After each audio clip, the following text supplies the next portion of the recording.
Well, thank you very much, Mr. Chairman, and Secretary Hegseth, General Kane, Mr. Hurst, welcome. And please convey my appreciation, all of our appreciation, to our military service members and defense civilians. We owe them our deepest sense of gratitude. Mr. Secretary, this is your first public appearance before this committee in nearly a year. Since your last public testimony, you and President Trump have unwisely taken the United States to war with Iran. You ordered an attack on Venezuela and have directed ongoing illegal boat strike campaign in the Caribbean and Pacific. At your direction, our forces have bombed Yemen, Somalia, Iraq, Syria, Nigeria, and Ecuador. In the United States, you have deployed thousands of troops to cities like Washington, Los Angeles, Chicago, and Portland to police American citizens. And you have personally intervened to end the careers of dozens of military leaders without explanation. These actions will have significant and long-term consequences. Now you appear before us to ask for a $1.5 trillion budget, a 45% increase above last year. I must say I'm skeptical, and such a request demands intense scrutiny. 61 days ago, President Trump unilaterally began the war in Iran.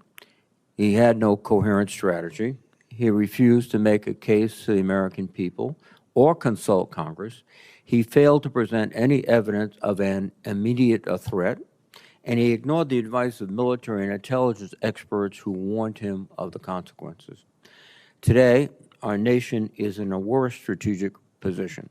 The Strait of Hormuz was open. Now it is closed. 13 service members have tragically lost their lives, and more than 400 have been wounded. We have lost dozens of aircraft, sustained significant damage to our bases in the area, and expended an alarming amount of our missile inventory. Morale and readiness across the force, especially among overdeployed units and vessels like the USS Gerald R. Ford aircraft carrier, have suffered. Gasoline and fertilizer prices throughout the world have surged. American families are bearing the cost of a war they wanted nothing to do with and have gained nothing from. And yet, Secretary Hegseth, you declared victory a month ago. On April 8th, you said, in your words, Operation Epic Fury was a historic and overwhelming victory. By any measure, Epic Fury decimated Iran's military and rendered its combat forces ineffective for years to come. Let me be clear. Tactically, the United States military performance against Iran has been remarkable, and I salute the service members who have executed this mission with skill and bravery. The problem with your statements, Mr. Secretary, is they are dangerously exaggerated. Iran's hardline regime remains in place.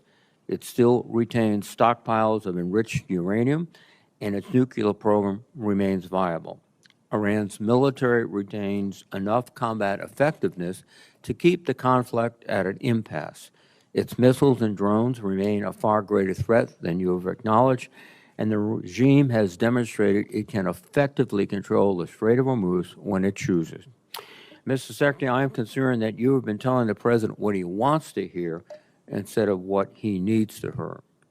Bold assurances of success are a disservice to both the Commander-in-Chief and the troops who risk their lives based on them. Our military has performed heroically, but military force without a sound strategy is a path to long-term defeat. I'd like to know what options you are considering now, given the cost from this war and the stalemate President Trump has put us in. More broadly, Mr. Secretary, too often you have made dangerous statements that are counterproductive to the mission. You boasted about, quote, no stupid rules of engagement, just days after hundreds of Iranian schoolgirls were tragically killed in a missile strike. You have made troubling statements about showing no mercy and no quarter to the Iranians, orders that would constitute war crimes. As importantly, while our men and women are fighting and dying overseas, you have focused unduly on your own personal agenda. In the past 2 months alone, you have taken upon yourself to overhaul the chaplain corps, cancel flu vaccine requirements, repeal firearm restrictions on military posts, and bar service members from attending certain universities. Just this week, you brought performer Kid Rock to an Army base to go for a joyride in an Apache helicopter after dismissing an earlier investigation into the pilots who recklessly chose to hover above his home. That runs directly counter to the chain of command and maintaining good order and discipline.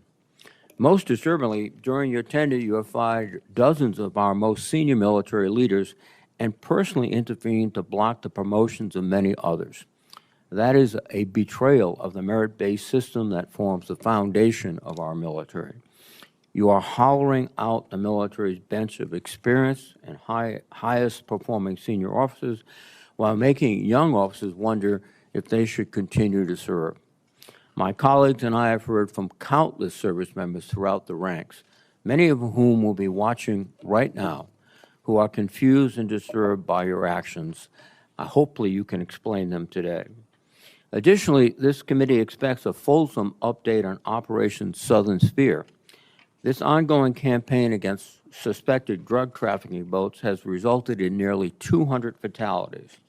The administration has failed to explain the long-term objectives of this mission or provide any evidence of reduced drug flows into the United States.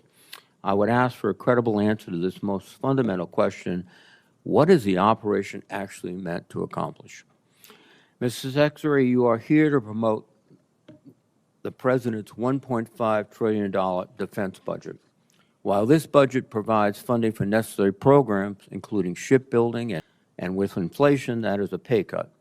After a year of DOGE layoffs and a hiring freeze across the department, this is an insult to the 800,000 men and women who support our warfighters every day. I cannot imagine a faster way to erode readiness and distract from our abilities to deter our adversaries. Ultimately, Mr. Secretary, I believe you are causing lasting harm to the military. Like many members of this committee, I had the opportunity and the privilege to serve in the military. And every officer knows they are duty-bound to give their best professional advice, even if it is not what their superiors want to hear. Because when leaders fear to speak honestly, people die, missions fail, wars are lost. The American people's trust in our military took 250 years to build. You are dismantling it in a fraction of that time.